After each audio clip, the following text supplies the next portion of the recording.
Thank you for tuning in, folks. It is that time, that double RT boxing time, that ready talk boxing time. I am your host, Mr.A. Let's talk it. Devin Haney turns to 21-0, or fights his way to 21-0, not turns 21-0. Now, he defended his two little underlinking belts, his WBC Youth World Lightweight and his IBF Federation North American Lightweight.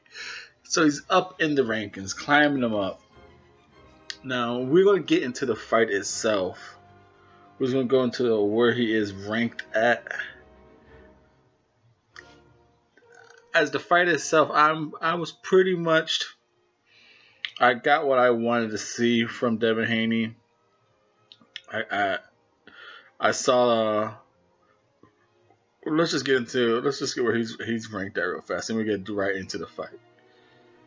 WBC number 10, WBA number 8, IBF number 10, and nowhere in the WBO. So IBF, which is he has that North Federation's belt, he's number 10, and the WBC he has that belt at number 10. Now, during the breakdown, we discussed how Ndongeni, he overreaches his punches. His feet work is not really up the par. If you notice, he could only throw. He only threw 1-2 punches, but it's because his feet were so wide. By the time he threw that second punch, his feet were too wide to be under him for a third punch. By the time he threw his 2 punches, Haney's out the way, counter him with something. So it was a good performance on a fight where Haney was clearly the more talented fighter. He was sitting on his punches. You saw him work every punch. Uppercuts towards the second half of the fight, body work second half of the fight. Now he said that in his corner they were asking for hoping he'd go to the body a little earlier. It would have been good for him. He dropped Ndongeni in the second round, but I think it was more of a footwork problem of backing up, kind of straight up, off balance shot more than a physical pain damaging shot that dropped Ndongeni that was delivered from Haney. Now, like I said, all I wanted to see in this fight was Devin Haney sit down on punches and stop him. Now he tried. He went for everything. He was going. He was sitting on the punches, throwing, turning them, going for the finish in the final round. Maybe this is just what Devin Haney is.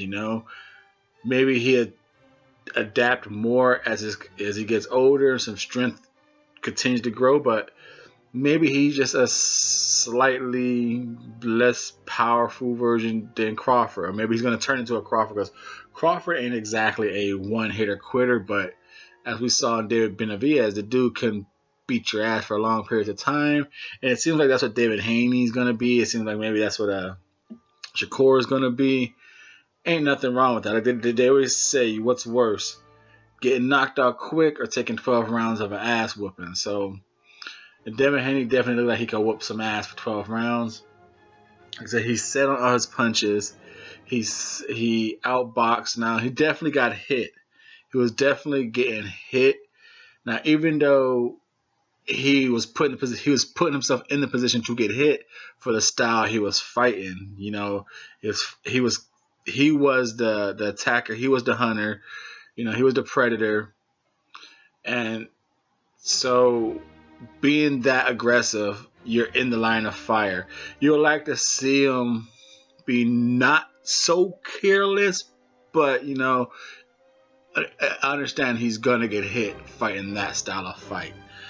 So it was very good. You saw all the punches. You saw fancy footwork. Like I said, the main thing we wanted to see was Devin Haney sit down and just be different. Like I said, we knew he had the better footwork. We knew he had the better footwork. The talented boxer. So if it came down to it and he was in trouble, he could skate himself to a victory. Now, where can he go from here? As he said, he's a fucking contender. And this is one thing we did say in the breakdown prediction. And you're going to hear it right here. If you're a new viewer, you're going to hear it for the first time right here on the Double RT Boxing Show. And if you're an old-time loyal subscriber, then you already know who we feel he is going to be set up against. His next big fight, folks. I'm saying it right here, Mr.A. His big setup fight in the PBC circuit. I think they're going to give him, if not Robert Easter, that's probably his like highlight fight maybe. But going into PBC market, the championship, I think they're going to give him Rances Bartholomew. You know, now back when he first got put into the IBF, I think it was the IBF or WBA 15, when he first cracked number 15, I sent him a quick little DM on Twitter.